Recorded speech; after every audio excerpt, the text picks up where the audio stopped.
And showtime. Ladies and gentlemen, welcome to the latest episode of the ChannelPro 5-Minute Roundup. A look at news, trends, and tips for the SMB channel in 5 minutes or thereabouts. We are coming to you live this week from the D&H West Coast Technology Show, taking place in City of Industry in the Los Angeles area.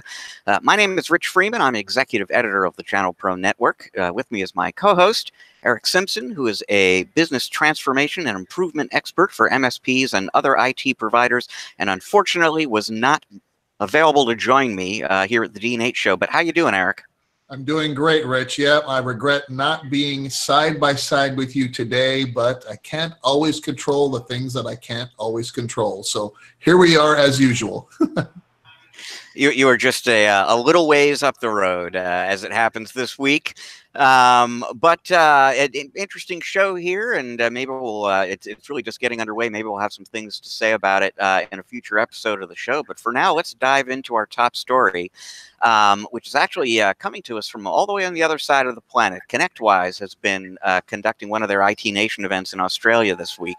And in conjunction with that show, they announced the release of a new risk assessment solution for that MSPs can use with their end users. It is called ConnectWise Identify. It is the latest addition to the ConnectWise solution portfolio, which obviously includes RMM and PSA products. What's a little bit different, though, in fact, unique at this point about ConnectWise Identify, this is the first solution really that is intended for use entirely in-house by MSPs. This is something that MSPs can use and essentially sell through to their end users. Now, what it's designed to do, based on NIST cybersecurity framework standards, you can take this tool and run it against a client environment, see where their strengths and weaknesses are. It will generate a report for you that will show you how the customer is doing. It's got comparisons built in with companies of a similar size and the same vertical, same geographic location. So there are some comparisons that they can do. And the idea basically is to set the table for a sales conversation around a cybersecurity offering that an MSP can bring to their customer. But there are obviously vendors out there who have solutions of this sort today. And it's a little bit different for ConnectWise to be offering something that may or may not be accurately described as competing with their partners. That's certainly not something that they've done before. Now, you were at the IT Nation event in the US in November, so this is not an entirely new story for you, Erick, because Arnie Bellini on stage at that show was talking about the fact that they had a risk assessment solution that they had developed in partnership with a company called Sienna Consulting, which ConnectWise subsequently purchased, as a matter of fact. But this is the official sort of coming out party for that solution, and it will be interesting to see where ConnectWise generally and its security strategy more specifically goes from here. Right. And obviously, you know, to get some ROI and some synergy from that acquisition, I expect, you know, not only this announcement, but obviously more to come. I mean, ConnectWise knows, just like anyone that's in the industry that we serve, Rich, that, you know, security is the #1 concern of business owners today. So for them to, you know, very rapidly since the announcement, you know, at IT Nation Connect in November, roll something out that's ready for partners to engage in, benefit from themselves, and then to repurpose and roll out to their clients and to provide them a higher level of security, and also to, you know, develop an additional revenue stream is, you know, just again a proof of a strong vision to provide ConnectWise to provide its partners you know, additional product, services, solutions that help them grow their business, and, you know, frankly, build that close, tight relationship between the partner and ConnectWise, which I think is, you know, very important in their strategy.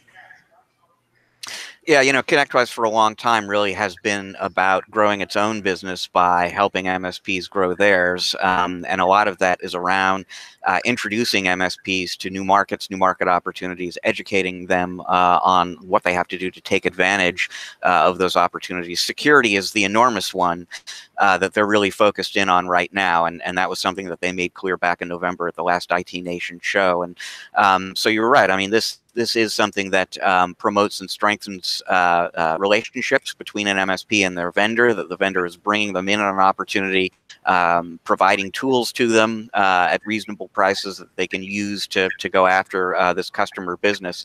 And it's it's just a further sign of the importance of security to ConnectWise specifically, but really to the channel in general. Right, and you bring up an interesting point, about potential channel conflict. So, we're going to have to keep an eye on that and see, what, if any, fallout there is as ConnectWise continues to grow and attempt to build more and stronger strategic relationships with other vendors of potentially competing products. Well, Eric, ConnectWise clearly has a strategy for security, but I'm guessing that some of our viewers maybe don't, and that has to do with your tip of the week. Yes, that's right, Rich. My tip of the week is develop your security strategy. And the subheading of today's tip of the week is get with it. Get with the program.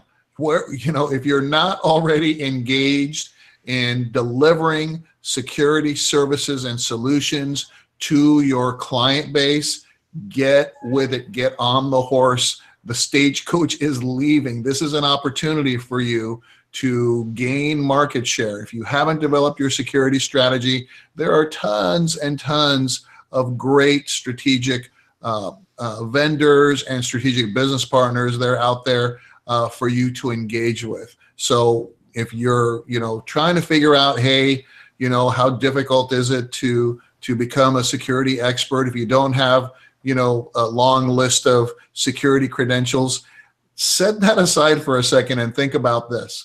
When you transitioned, those of you from break fix to MSP, you had no certifications or anything like that for MSP. You partnered with people until you figured it out, delivered services, and then brought it on and took it on as your own.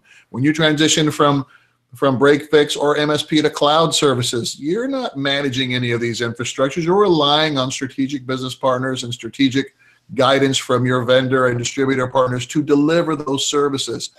Figure out what your minimum and second largest and then highest largest tier of security services should be. Talk to your vendor partners, talk to other colleagues in the industry that are delivering these services, partner where you need to partner with, but start your practice. And if you're already started your practice, continue to feed yourself with news and information about the next best thing, what's coming. These vendors are continually delivering more and better services and solutions. I mean, Rich, you and I mean, it seems like we're always talking about the next security service or the next add-on that a vendor is doing, or an acquisition to bring in those competencies in and deliver to the channel. So folks, don't wait for this. And I get asked this a lot. Hey, can I just become a security service provider, without having to go through MSP and cloud and all this other stuff?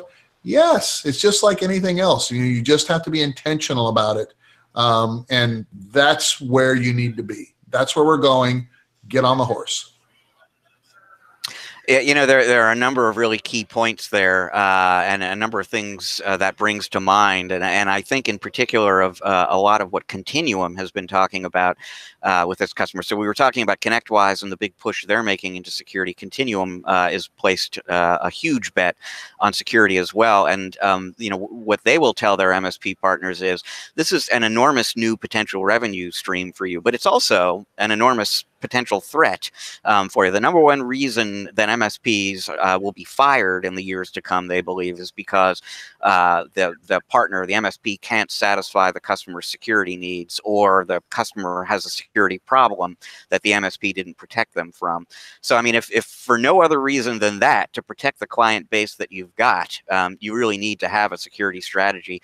And the other really key thing that you said, and I totally agree with, is that you really don't have to do all this on your own. If what's holding you off at this point is that you feel like you just have trouble kind of understanding the product landscape and the vendor landscape and putting together a solution stack that you're happy with and so on, there's actually a ton of cybersecurity services that you can outsource to vendors, fully or in part. It is actually easier to get in and less expensive to get in than you might think if you've been investigating what would be entailed in becoming a full-blown managed security service provider. So it's attainable, it's affordable. There are outsourced options for doing it, and if you're not doing it, you're not only missing out on income, but you're exposing yourself potentially to losing some of your customers. It's a huge, huge point you just brought up, Rich, because again, what I train my partners to do is to create a wedge between the incumbent IT provider and or the incumbent MSP by doing some security scans, getting in the door, and then over time expanding into that relationship, because clients will take an appointment for security before they'll take an appointment for managed services. And I'm proving that every day with the results that, you know, my partners are achieving doing just that. So if you're not doing it, someone else is going to come in and eat your lunch. All right. Well, we've got time for just one more story here this week on the 5-minute roundup. And yet again, on numerous occasions through the weeks, we have touched upon stories that appeal to frequent flyers like ourselves, Eric. And this is a good one. Comes from Europe, where a British Airways flight that was headed for Dusseldorf landed in Edinburgh. Now I've been to Edinburgh. I like Edinburgh. It's, you know, if you're going to wind up someplace you didn't think you were going to go, Scotland is not a bad place to wind up. But my goodness, you know, they didn't even get onto the continent, basically. So, and it, you know, the reassuring, the comforting thing is, it wasn't just that the pilots got lost. They put the wrong flight plan in at the cockpit and just sort of followed the instructions, and it took them to Scotland. You can only wonder where else it might have taken them instead if they had put different coordinates in. So, you know, all in all, not the most reassuring story about the civil aviation system. Boy, it just reminds me of, you know, the stories where people just put in coordinates into their car GPS and then they drive into a lake and stuff. I mean, how do you get Dusseldorf, Germany to Edinburgh, Scotland? That's a big boo-boo. So anyway, that's something that you know, all these software glitches we're hearing about on planes, right? So it says something about, you know, the machines taking over, and our need to be more vigilant about what's happening. So here's my frequent flyer question, right? I mean, presumably these people who were supposed to go from London to Dusseldorf went London to Edinburgh to Dusseldorf. Did they get to keep the miles? Because I want them, if nothing else, if you're going to eat up several hours of my time, at least let me keep the miles. Yeah, throw in the Admirals Club membership for a year too. I mean, just because. Awesome. That is all the time we've got this week on the 5-minute roundup. Thank you very much for joining us, folks. If you like the show, you'd like to watch future episodes, keep up with some of the past maybe you haven't seen, best thing to do is subscribe to the ChannelPro Network channel on YouTube. You'll get all that information there. You want to read more about what ConnectWise is doing in security, or Continuum for that matter. You want to get all sorts of great business growth tips. ChannelProNetwork.com is the place to go. We have got great content for you going up there on a daily basis. To learn more about Erick and his business and the work that he does with his clients, go to ErickSimpson.com. That is ERICK Simpson.com. We will be back next week with another episode of the ChannelPro 5-minute roundup for you. Until then, enjoy the rest of your week. Erick and I are enjoying the rest of your week already.